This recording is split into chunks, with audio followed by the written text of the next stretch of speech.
इस वक्त एक बड़ी खबर आपको बता दें, यूपी चुनाव से जुड़ी हुई। यूपी चुनाव को लेकर बीजेपी ने बड़ी योजना तैयार की है। सूत्र ये बता रहे हैं कि यूपी विधानसभा चुनाव में बीजेपी अपने सभी दिग्गजों को मैदान में उतारेगी। सबसे पहला सीएम योगी का नाम है जो चुनाव लड़ेंगे। इसके अलावा दोनों डिप्टी सीएम यानी केशव प्रसाद मौर्य और दिनेश शर्मा समेत कई बड़े नेता विधानसभा का चुनाव लड़ेंगे। सीएम डिप्टी सीएम भी विधानसभा का चुनाव लड़ेंगे। सूत्रों से यह अहम जानकारी मिल रही है। गोरखपुर की किसी सीट से योगी का चुनाव लड़ना संभव है। सूत्र ये अहम जानकारी दे रहे हैं। सिराथू सीट से चुनाव लड़ सकते हैं केशव प्रसाद मौर्य डिप्टी सीएम। तो सभी दिग्गजों को मैदान में उतारने के लिए पूरी तरह बीजेपी तैयार है। यूपी विधानसभा चुनाव को लेकर बीजेपी की यह बड़ी प्लानिंग, बड़ी तैयारी। सीएम और डिप्टी सीएम सहित विधानसभा का चुनाव लड़ेंगे।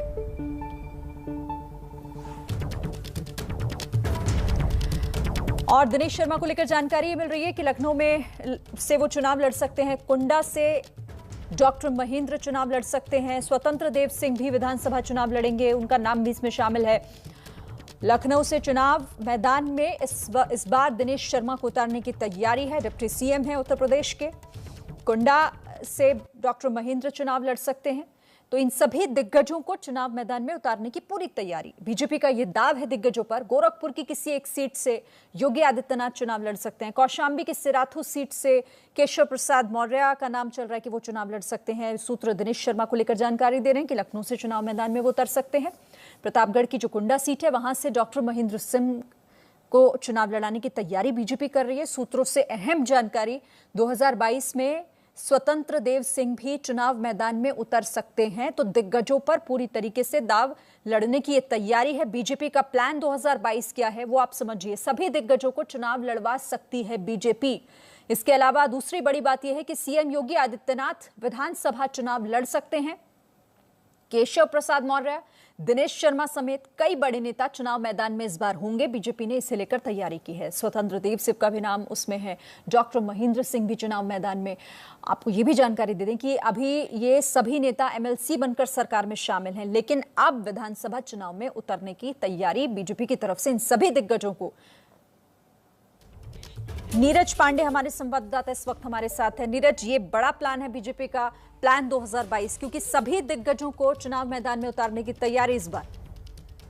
देखिए, भारतीय जनता पार्टी चाहती है कि जो भी उनके पार्टी के फेस हैं, चेहरे हैं, जो बड़े नेता हैं, जो खासकर इस समय सरकार में मंत्री हैं, प्रदेश अध्यक्ष के रूप में हैं, इन सबको चुनाव मैदान में उतारा जाए। इससे क्या है कि कार्यकर्ताओं का हौसला बढ़ेगा, उनका मनोबल बढ़ेगा और उनके विधानसभा में चुनकर आने से एमएलसी की जो सीटें खाली होंगी उसका फायदा सीधे तौर पर जो वो कार्यकर्ता जो सीधे पार्टी दूसरे कामों में लेती है, संगठन के कामों में लेती है, उनको मोबिलाइज किया जा सकता है, उनको एमएलसी बनाकर भेजा जा सकता है।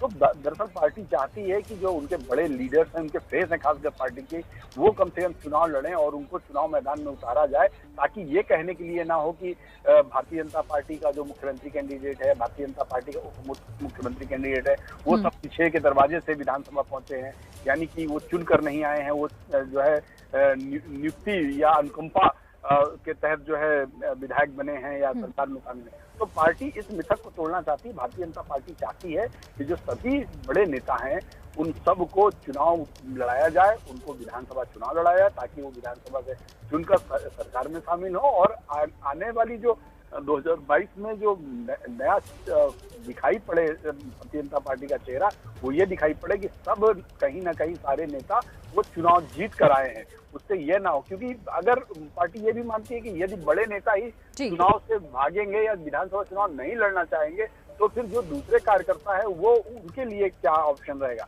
तो इसलिए भारतीय जनता पार्टी चाहती है कि जो बड़े लीडर्स हैं उनको विधानसभा चुनाव लड़ा जाए और इसके लिए बाकायदा सबको निर्देशित भी कर दिया गया है कि आप लोग जाइए और अपने अपने इलाके में या जिन विधानसभा सीटों में लगता है कि जो है आपको यहाँ से आसानी या मतलब जहाँ से जीता जा सकता है, जहाँ से आपकी परंपरागत सीट है, वहाँ पे तैयारी शुरू कर दीजिए। कुछ ऐसी भी सीटें हैं, चूंकि बड़े चेहरे हो गए हैं, लेकिन बहुत सारी ऐसी सीटें जहाँ विपक्ष के बड़े नेता हैं और माना जाता है कि वो परंपरागत तरीके से जीतते रहे, चाहे जसवंत नगर से शिवपाल सिंह यादव हो गए, कुंडा से राजा भैया हो गए, या दूसरी जो ऐसी सीटें हैं जहाँ से विपक्ष के नेता जीतते ही रहे, वहाँ भी भारतीय जनता पार्टी चाहती है ठीक है। उनके पार्टी के जो बड़े नेता हैं। नीरज, क्योंकि आप भी जिस बड़ी तैयारी की बात कर रहे हैं, सूत्रों से भी यही जानकारी मिल रही है, लेकिन जिस तरीके से हमने पश्चिम बंगाल के चुनावों के दौरान देखा कि बड़े चेहरों और उनमें कई बड़े सांसद भी शामिल थे, उन्हें भी चुनाव मैदान में उतार दिया गया। हालांकि वहां पर उस तरीके से रिजल्ट नहीं मिला, कई ऐसे नाम जो वहां से हार भी गए, लेकिन क्या वही दाव हम उत्तर प्रदेश में भी देख सकते हैं? क्या कुछ सांसदों को भी चुनाव लड़ाने की तैयारी यूपी में?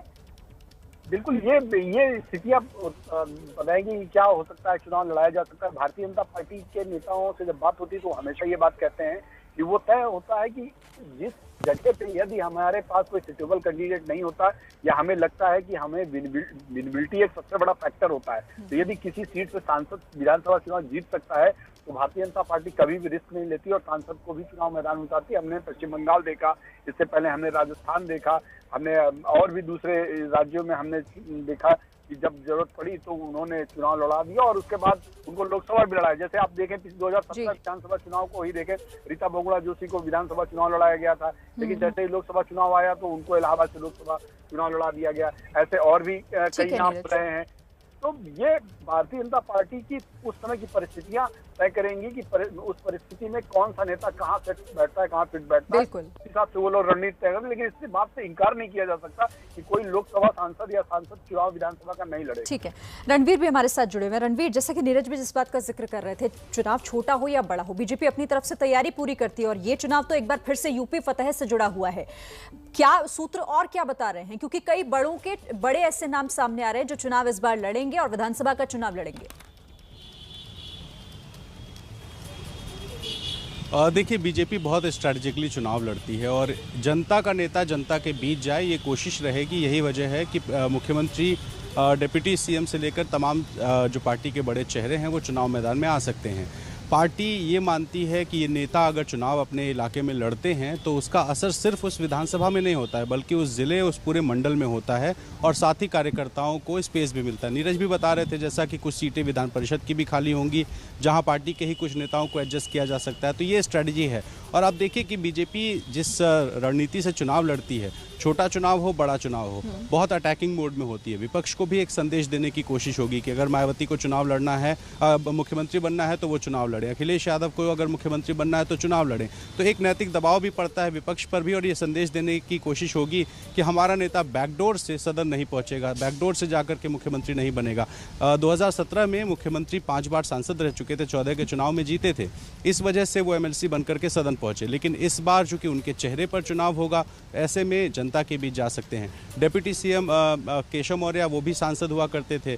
बाकी जो पार्टी के कई ऐसे मंत्री हैं जिनको बाद में चुना गया, एमएलसी बनाया गया, वो भी चूंकि अब 5 साल मंत्री रह चुके हैं, तो लोगों के बीच जाएं। तो लोगों के बीच बड़े चेहरों के जाने से पूरी पार्टी का एक जो मोराल है वो भी बूस्ट होता है कार्यकर्ताओं का, और साथ ही बड़े चेहरे लड़ते हैं तो जीत की जो गारंटी होती है वो भी ज़्यादा होती है। और शायद यही वजह है कि बीजेपी इस तरह की स्ट्रैटेजी बना रही है।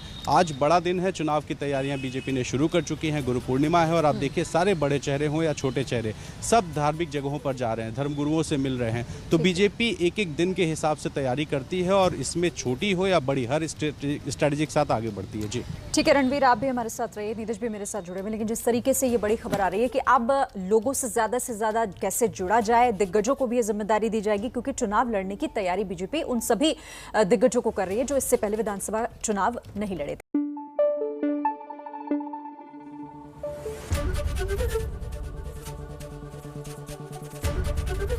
एबीपी न्यूज आपको रखे आगे।